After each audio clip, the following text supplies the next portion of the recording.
How you doing, William? Good, Ardie. How are you? I'm fine. I'm fine. Yeah. I was wondering, how many languages do you speak, actually? Well, basically just two, but Just two.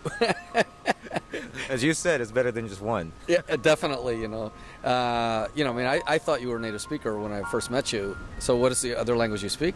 I speak Tagalog, of course, my native language. I'm from the Philippines, from Manila, and of course, I've learned to speak Tagalog my whole life. Yeah. But it's actually the second language I learned. I learned to speak English first. You learned to speak English first. So you grew Exactly. up. You grew up speaking English then. Yes. Yeah. I can believe that. Well, I grew up speaking English too.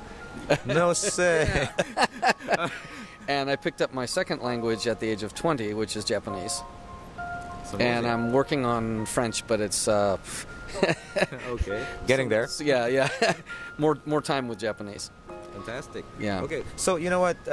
It's nice for us to be able to speak in English quite comfortably. And in fact, there are times when I find myself being more comfortable with speaking in English rather than Tagalog, which is my native language. So what's your impression on that? Yeah. Well, fortunately for me, almost anywhere in the world you go, you find people who speak English. So it's really an international language. But have you ever been, Ardie, in a situation where the people around you are speaking a language you don't speak, like Chinese or could be German or whatever? And how do you feel? Many times, and especially here in Tokyo, I feel a little bit alienated, and I feel, like a little bit frustrated. I could not express exactly what's on my mind. So communication is hampered, and a lot of things. There are a lot of things that I cannot accomplish. Yeah, it's not much fun. You feel sort of by yourself. Everybody's laughing, and you don't know why. But when you have the ability to engage with people in English, you can participate in more communities. You can have more business opportunities. It's just a fantastic thing. The international language used to be French. They actually called it the lingua franca.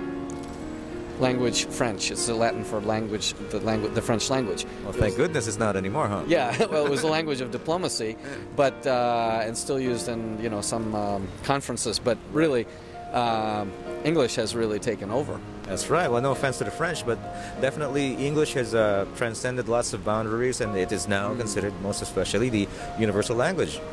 Absolutely. And I was in France recently, and I was actually surprised to see many young French people eagerly speaking English, and actually quite well, because I think they realized that this was a gateway to the world.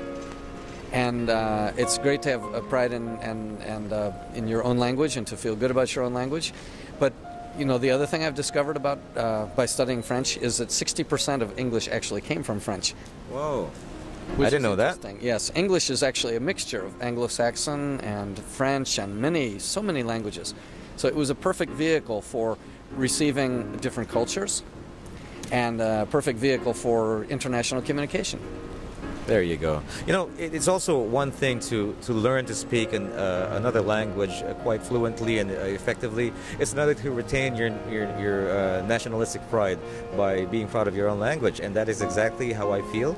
I speak Tagalog as often as I speak English, but like you said, there's not a lot of people who know my native language. I would be surprised if you spoke Tagalog quite fluently. I would be surprised too.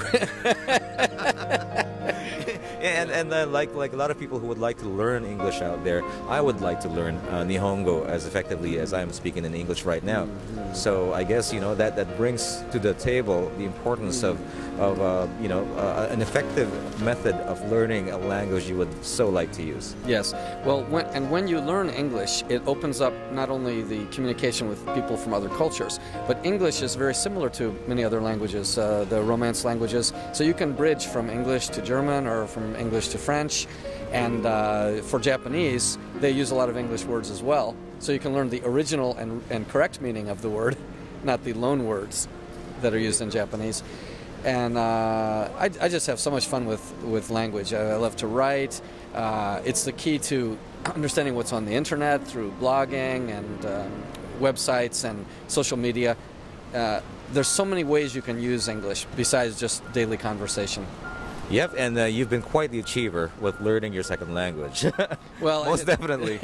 I had an early start, from the age of 20, but I studied really hard, and actually the more I learned Japanese, the more I came to appreciate English, because you'd see I started to get interested in the roots of English and the nuances of it. And so actually the more I studied Japanese, the more I became interested in writing and reading, and I'm very, very active with English as well.